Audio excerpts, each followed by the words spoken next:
On this edition of Early Look, I'm going to be previewing the UFC 297 featherweight main card fight between Arnold Allen and Movsar Evloev. And if you never watched the show before, I'm going to go through a bunch of different stats, a bunch of different intangibles, and then I'm going to give you my pick at the end. Some of this stuff may have relevance to you. It may not. I'll let you decide that. Would love to hear your prediction at the end of this video in the comments. Of course, this part of the big UFC 297 card in Toronto. Going to be there in person. Can't wait to watch this one live. But I feel like this fight's kind of flown under the radar a bit. Big fight in the featherweight division, so we're going to get right into it. Let's do a quick tail of the tape here. Almighty Arnold Allen, 19-2, Evloev 17-0, 29 apiece, 5'8" to 5'7", 70-inch reach to 72.5. So Evloev gonna have a little bit of a reach advantage in this fight. Allen just a little bit taller in this matchup. Let's start with Almighty Arnold Allen first and take a look at his credentials. Like I mentioned there, 19-2 record. Arnold Allen has got 7 knockouts, 4 submissions, and 8 decisions. He is 29 years old. You can see here he's going to be turning 30 2 days after the fight here. His birthday, January 22nd.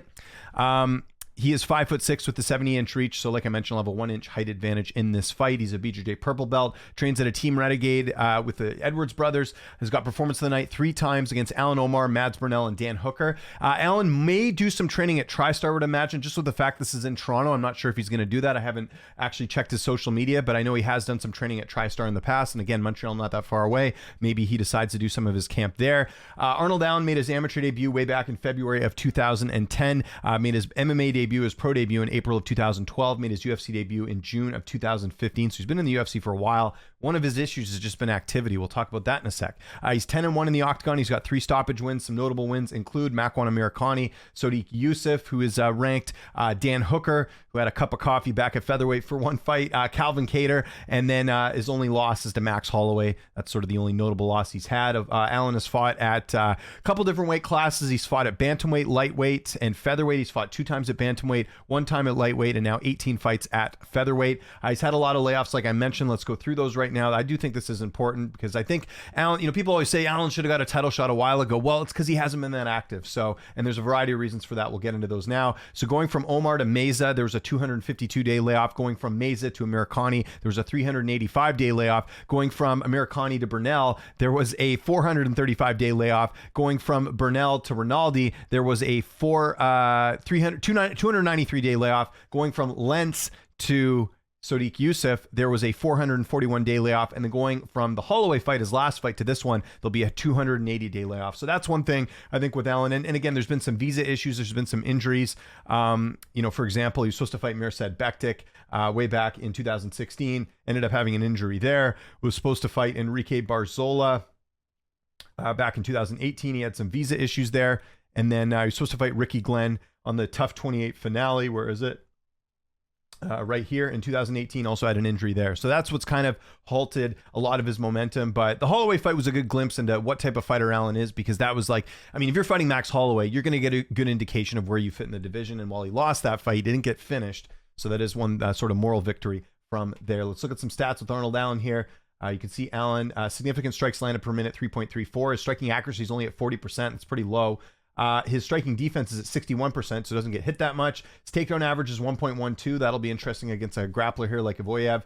His takedown accuracy is at 50%. His takedown defense is at 76%. So we'll see if Evloev's able to take him down here. That's pretty high. And his sub average is 0.03, so not very high there. So that's pretty much everything you need to know about Arnold Allen. And before we talk about Movsar Evloev, let's check out a word from my sponsor. All right, let's take a quick break and talk about today's sponsor, Aura. You guys remember a couple months ago, I had my data compromised. I wish I had a service like Aura back then. And even right now, I am still getting a number of spam calls. Check this out. This is on my phone. You're seeing all the blocked numbers. I'm sure you're like me and you get spam calls all the time. And that is because data brokers are selling your information to robocallers, spammers, and others who want to learn more about you, like where you live. Aura can identify data brokers exposing your info and submitting opt-out requests on your behalf. And get this, brokers are legally required to allow you to opt out, but they make it extremely difficult to do so, and that's where Aura can come in and save the day. Aura does so much to protect you and your family from online threats that you can't see. It's really easy to set up, so you don't have to download several different apps to get things like parental controls,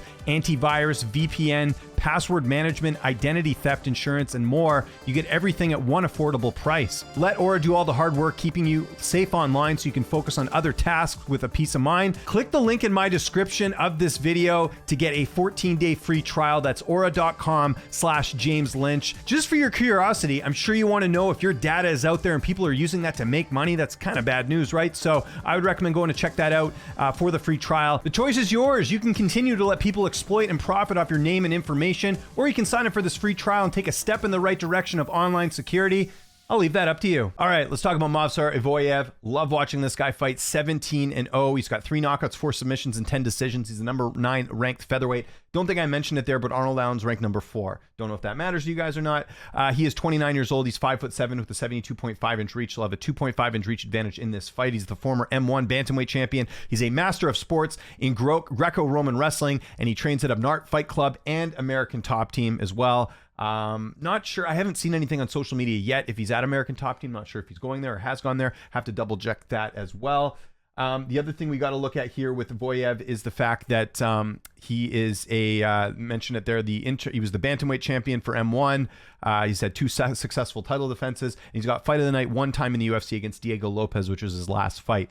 Evloev did not have an amateur debut, went straight to the pros in November of 2014, made his UFC debut in April of 2019, which was against Sang-Woo Choi, a victorious one in that. He is 7-0 in the octagon. Some notable wins include Dan Ige and Diego Lopez. I know Lopez is Lopez ranked? I think he might be ranked now. I was going to say that's a win that has actually aged quite well considering what Diego Lopez has done in that weight class. Let me just see if he is ranked.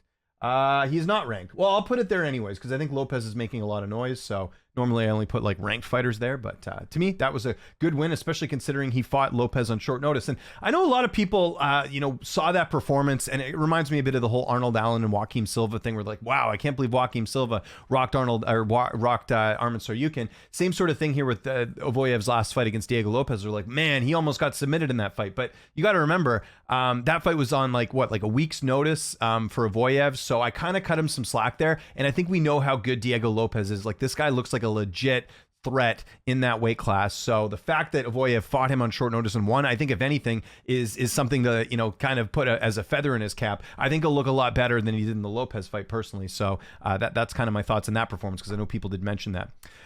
He's had a few withdrawals from fights. If you remember, he was supposed to fight Jamal Emmers back in March of 2020. Had a motorcycle accident, so that took him out of that fight. He was supposed to fight who else was it? Ilia Topuria. Wow, I completely forgot about this. Ended up having to withdraw from that fight as well. Imagine if that fight would have happened, considering where Topuria is gone now. Going to be fighting for the title coming up here pretty soon. And then he was supposed to fight Bryce Mitchell in November. Had an injury there. And then ended up getting rebooked against Diego Lopez. Or no, the Diego, he's supposed to fight Mitchell in May. Mitchell has to pull out of that fight, ends up fighting Diego Lopez and beats him. That's right. That's what happened there. And like I mentioned, same thing with Arnold Allen. He's had a few layoffs. So going from, who was it? Hakeem Dawodu to Dan Ige, there was a 357-day layoff. Going from Ige to Diego Lopez, there was a 336-day layoff. And then going from Lopez to this fight, there'll be a 259-day layoff. So not as many layoffs as Allen, but still, you'd like to see Evloev be a little bit more active. But like I said, there's a variety of reasons for that. He's had one close fight in his UFC career. I do think it's worth noting, and we'll go look at that. So the fight he had with Enrique Barzola back in 2019, and obviously Barzola not with the UFC anymore. 5 media members scored the fight for Evloev, 4 scored it for Barzola. So that's one that, again, maybe not his best performance, but that was one that, maybe could have gone the other way there. So that's just something to point out. Let's look at his stats here. Evloev, you look at it there, significant strikes landed per minute, 4.57. So he's got a higher output than Arnold Allen. His striking accuracy is at 49%, so higher than Allen, but still not great. His striking defense is at 61%, doesn't get hit that much. Takedown average, 4.71. So most likely we're going to see a takedown in this fight. His takedown accuracy, though, only 50%. His takedown defense is at 71%, and his sub average is 0.03. Did I tell you how much I love this fight, guys? And look at the odds here. Very close here. Evloev just a slight favorite. Is that how he opened? Looks like he opened at -148. More money is coming in on Evloev. Just DraftKings having the one book up right now. We don't really have a lot of odds on this yet, but check this out. I found this interesting. First time I've done an early look that this has happened. If you look at the fan voting, like who they're picking, check this out. People actually are favoring Allen here, 66%. to get it done over Evloev. Again, I think a lot of that has to do with how Evloev looked in his last fight against Diego Lopez, but I'm one of those guys, I don't judge one fighter off just one fight. I mean, he goes out here and has a bad performance against Arnold Allen. Okay, maybe we can have that conversation, but I'm not ready to throw in the towel with him after a fight that he ended up winning, but maybe didn't look as great as he could. So who am I going with? Maybe I've already kind of revealed that a little bit as far as who I'm picking, but if you've watched my YouTube channel for a while now, you probably know which way I'm leaning, and I'm going with Movsar Evloev. I just think this guy is special for the weight class. He's undefeated, 17-0. I think he's going to win a decision here. It's a 3-round fight. This really, I mean, I've said this before. Maybe I'm kind of being a broken record here. A fight that's this important to me should be 5 rounds. It really should. I think not that the winner of this is going to get a title shot, but they're going to be in that conversation for sure if they win, especially if it's Allen, because he's only lost one fight to Max Holloway. I think this should be 5 rounds. But here we are with a 3-round fight. I don't necessarily know who that favors. I think both have, had good starts. I don't think either of them have been like super slow to the punch, so to speak. But yeah, I'm going Evloev by decision for a couple of reasons. Number one, Arnold Allen never been finished. All of his 2 losses are by decision. Evloev, if you look at the stats here, we'll go into those in a sec. If you look at Evloev's wins, it's pretty staggering here. 59% of his wins are by decision. So I think, again, with this just being a 3-round fight, not 5, more likely winning a decision. And if you look at it here, 18% by KO TKO, 24% by submission. Arnold Allen's never been finished. Those numbers don't really support a finish here. Maybe it does. Maybe Evloev comes out and really surprises all of us and gets the finish there. But I think more likely he wins a decision. And, I've seen some arguments about how Allen has fought better competition, and I certainly think you could make the argument there. I mean, Holloway is by far the best fighter that either of these guys have fought. I mean, Holloway is great, but I think Holloway showed in that fight, in my opinion, that Arnold Allen maybe not ready to get that jump up as far as fighting contenders. I think Evloev, I think there's those same questions, so we're going to get that answered in this fight. I always bring this up. The Calvin Kattar fight to me was an injury. It was not a win. He did look good early on. But I thought that fight was fairly even in the first round, and then Kattar blows out his knee, and that's it. And then he beats Dan Hooker, who I know Dan has looked great at 155. I think Dan cuts too much weight. I think that's the reason he got knocked out in that fight. I think that played a big role. Not taking anything away from Arnold Allen here, but I think that's one of those kind of weird wins where you look at it on the resume and say, wow, this guy, like, he's going to win a title for sure after knocking out Dan Hooker. But I think, again, the weight cut played a big role. I'll give him the Sodiq Yusuff win. Dominant win. Yusuff is proven time and time again that he's a pretty good fighter in that weight class as far as the rankings goes. He's looked great. And then these other fights like, Burnell. I know Burnell's in Bellator having some success. Lance Melendez, Rinaldi didn't stay in the UFC much longer than that after. I think Amir Khani's cut from the UFC. Like, a lot of these wins here against guys that are no longer in the UFC. Now, on the flip side, with Evloev, again, I know people will criticize that performance against Lopez. I think Lopez is pretty good. He absolutely dominated Dan Ige, like, really badly in that fight. More so, I think, than Bryce Mitchell did in Bryce's last fight against Dan Ige. I think Dan, at this point, probably call him a gatekeeper in the weight class. I think if you beat Dan Ige, you're probably a pretty good fighter. If you lose to him, then yeah, maybe you're not ready for that step up. And same thing with Dawadu, really neutralize him. Nick Lentz, they have a common opponent there. Mike Grundy and Barzola and Choi, again, guys not really lighting the world on fire. So I think competition-wise, it's kind of similar. I will say Allen has fought the better guys, but I just think Evloev, we haven't seen his full potential yet, whereas I think with Allen, that was on display in the Holloway fight, and while he's good, and I think he beats most featherweights, I don't think he beats a guy like Evloev in this fight. So again, I'm going to go Movsar Evloev by decision to get it done over Arnold Allen in a fight that I think is going to be competitive. Could Allen win this? Absolutely. Maybe this is the fight where Allen really bounces back in a big way and takes out a really good prospect here in Evloev, but I'm just a little bit higher on Evloev, and I think he wins this fight. So I want to know what you guys think in the comment section below. Who are you picking? Who do you think gets it done in this fight? Let me know your prediction. Don't just want to hear a pick, want to hear an actual prediction for this fight. Would love to hear from you. Follow me on Twitter, TikTok, X, Instagram, everywhere. Threads, @Lynch on Sports. And if there's any other fights you want me to preview that are coming up here that you think would be interesting, let me know in the comments. We don't just do title fights like you can see in this one. Also cool talking about some other fun and exciting matchups here. So I'm James Lynch. Thanks so much for watching.